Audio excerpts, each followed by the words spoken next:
Hello বন্ধুরা, কেমন আছেন সবাই? আশা করছি ভালো আছেন।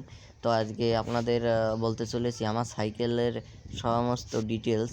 আমার সাইকেল কত টাকা নিচে, কি পার্টস ইউজ করা হয়েছে এবং এর কোয়ালিটি কেমন, প্রাইস হিসেবে কি ঠিক আছে, এগুলো বিস্তারিত আজকে বলবো। তার জন্য ভিডিওটি অবশ্যই শেষ পর্যন্ত দেখতে থাকুন। তো প্রথমেই চলে আসলাম ড্রিলারটায়। তো পিছনে যে ড্রিলারটা থাকে আর কি, ড্রিলার আমার হয়তো ভুল হয়ে যাচ্ছে উচ্চারণে। তো এইটাই হচ্ছে সিমাংয়ের একটি ড্রিলার। আর সামনে যে ক্র্যাঙ্ক সেটটা ইউজ করা হয়েছে এটা হচ্ছে আপলেটের। আর সামনের যে ড্রিলারটা আছে ওইটি হচ্ছে সিমাংয়ের।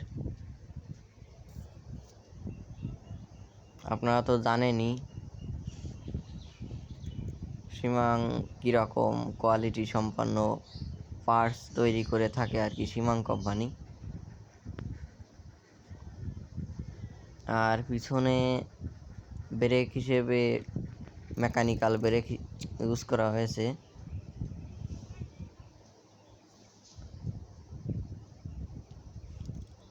সামনেও ঠিক একই রকম মেকানিক্যাল ব্রেক এবং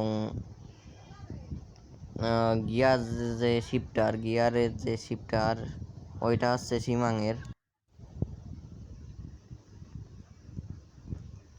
এবং আমি যদি রিমের কথা বলি তাহলে রিমটা অ্যালুমিনিয়ামের।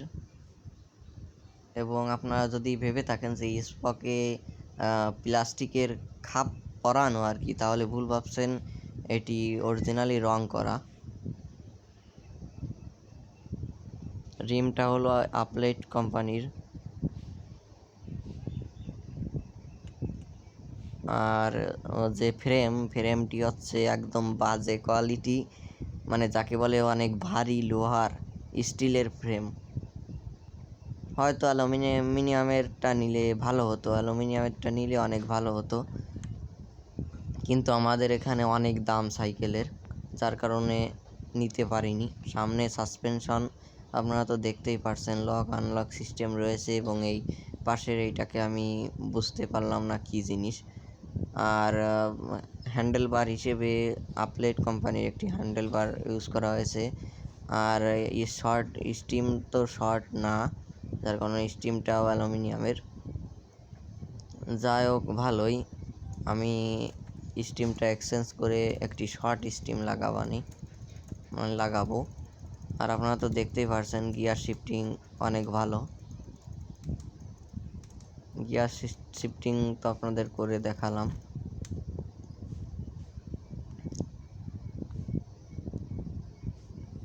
দুঃখিত, সামনেরটা আমি দেখাতে পারলাম না, কারণ ওখানে ক্যামেরা স্ট্যান্ড আর কি অত নিচু না আর আমার সাথে কেউ ছিল না, যার ফলে আমাকে নিজেই ভিডিও করতে হয়েছে। তো আমার সাইকেলটির প্রাইস নিয়েছিল 15,000 টাকা। আমাদের এখানে 15,000 টাকা বাজেটে এর থেকে ভালো সাইকেল আশা করা যায় না। যদি সাইকেলটির ফ্রেম অ্যালুমিনিয়ামের হতো তাহলে হয়তো অনেক ভালো হতো। তো যারা এতক্ষণ আমার ভিডিওটি দেখছিলেন তাদেরকে অসংখ্য ধন্যবাদ, এবং ভালো লাগলে অবশ্যই সাবস্ক্রাইব, লাইক, কমেন্ট অবশ্যই করবেন।